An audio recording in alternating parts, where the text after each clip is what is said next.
قطب الدین بختیار کاکی رحمۃ اللہ علیہ کا نام تو سنا ہوگا، قطب مینار جن کے نام پر ہے دلی کے اندر، وہ خواجہ قطب الدین بختیار کاکی رحمہ اللہ کا معمول اگر ہم دیکھیں، بچپن سے والد اور والدہ نے ایسی پرورش کی تھی کہ وہ 2 رکعت پڑھ کے اللہ سے اپنا مسئلہ حل کراتے تھے، کھانا اللہ رب العزت کی طرف سے آتا تھا۔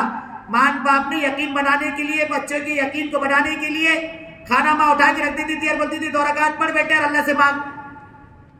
اس طریقے سے یقین بنا۔ جب ان کا انتقال ہوا، جنازہ میدان میں لایا گیا، بہت دھیان سے سنیں اس واقعے کو، خواجہ بختیار کاکی رحمۃ اللہ علیہ کا آج ہم کہتے ہیں کہ ہم کو دنیاوی جھمیلے کی وجہ سے زیادہ دینداری نہیں، اپنے سے نہیں ہوتا، وہ تھوڑا سا اپنے کو جمتا نہیں، ارے داڑھی نہیں اپنا بھی تھوڑا سا اپنا کیسا اٹھنا بیٹھنا، اپنا کیسے لوگوں درمیان میں اپنا غیروں کے ساتھ معاملہ کرنا پڑتا۔ او ہو افسوس ہوا ایسی زندگی پر کہ جو اس بنیاد پر شریعت میں چلنے نہ دے کہ ہم کو غیروں کے ساتھ اٹھنا بیٹھنا پڑتا ہے، ہم کو معاملات ان کے ساتھ کرنے پڑتے ہیں، ہم لباس اگر اس طریقے کا پہن کے جائیں گے تو وہ مذاق اڑائیں گے۔ ایسی زندگیوں پہ تھو ہے، ایسی زندگیوں پہ لعنت ہے اللہ کی۔ خواجہ بختیار کاکی رحمۃ اللہ علیہ انتقال ہوتا ہے، جنازہ لایا جاتا ہے، میدان میں جنازہ رکھا ہوا ہے، لاکھوں کی بھیڑ میدان میں جمی ہوئی ہے، دلی کا واقعہ ہے۔ اب ان کا جنازہ لایا گیا، رکھ دیا گیا، اس کے بعد میں ان کا خادم آگے آتا ہے اور آگے آ کر روتے ہوئے کہتا ہے کہ حضرت نے مجھے مرنے کے وقت میں ایک وصیت کی تھی، میں اس وصیت کا اعلان اس وقت میں کر رہا ہوں، کیونکہ حضرت نے کہا تھا میرے جنازے کی نماز وہ شخص پڑھائے گا جس آدمی میں 4 شرطیں پائی جائے گی، ہر ایک نہیں پڑھائے گا۔ کہنے لگے کہ اب میں وہ شرطیں گناتا ہوں، جس آدمی میں یہ شرطیں ہو وہ مجمع میں سے آگے بڑھے اور حضرت کی جنازے کی نماز پڑھائے۔ 4 شرطیں رکھی۔ کہا سب سے پہلی شرط یہ ہے کہ حضرت کی جنازے کی نماز وہ آدمی پڑھائے جس کی زندگی میں کبھی، پوری زندگی میں کبھی کوئی تکبیر اولیٰ فوت نہ ہوئی ہو۔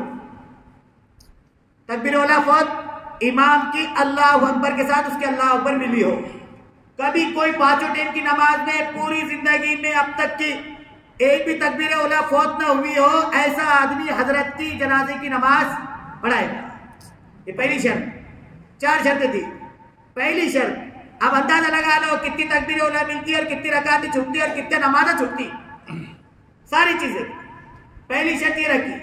کہا دوسری شرط یہ ہے کہ ایسا آدمی جنازے کی نماز پڑھائے جس آدمی کی جب سے بالغ ہوا ہے اب تک کبھی تہجد نہ چھٹی ہو، نہ سفر میں، نہ حضر میں، نہ کہیں کسی تکلیف میں، نہ کہیں بیماری میں، نہ کوئی پریشانی میں تہجد نہ چھٹی ہو۔ ایسا آدمی کیا کرے گا؟ پڑھائے جس آدمی نے کبھی عصر کی نماز کی سنتیں، عصر کی نماز سے پہلے کی 4 رکعت سنتیں زندگی میں کسی کبھی نہ چھوٹی ہو۔ یہ تیسری شرط رکھی۔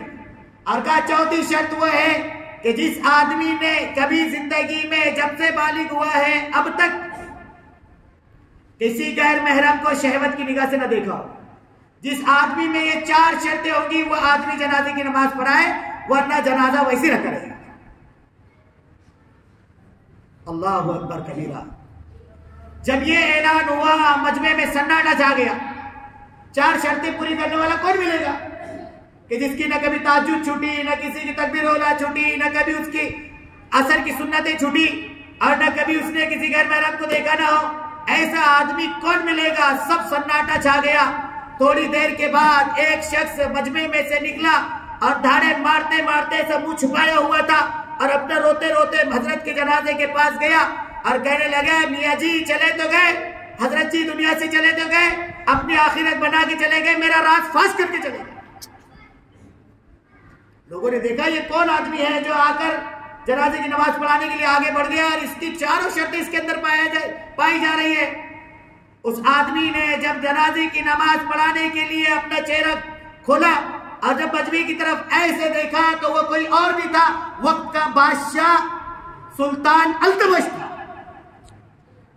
وقت کا بادشاہ سلطان التمش تھا کہ جو 4 شرطیں کہ جس کی کبھی تہجد فوت نہیں ہوئی، وقت کا بادشاہ ہے، ساری حکومت اس کے ہاتھ میں ہے، ساری پراپرٹی اس کے پاس ہے، سارے ملک کا مالک ہے، اور ملک کے بھی وہ نہیں، صرف ہندوستان کا رقبہ نہیں، بلکہ اس بادشاہت کی بادشاہت وہ ہے جس میں افغانستان، پاکستان، نیپال، بھوٹان، ازبکستان، بنگلہ دیش اور یہ سارے کے سارے ممالک جس کو اکھنڈ بھارت کہتے ہیں، اس پوری بادشاہت کا مالک جس کے اندر یہ چاروں شرطیں پائی جا رہی ہے، اور وہ جنازے کی نماز پڑھا رہا ہے۔ میرا اور آپ کا کیا عذر چلے گا اللہ کے پاس؟ تھوڑا سا کچھ آ نہیں گیا تو بس وہ سارا بھول جاتا اللہ کو، کبھی نماز کی فکر نہیں ہوتی، کبھی اس کو دین کی فکر نہیں ہوتی، کبھی ایمان کے بنانے کی فکر نہیں ہوتی۔ کیا اللہ کے سامنے ہم جواب دیں گے؟ کیا اللہ کے سامنے پیش کریں گے؟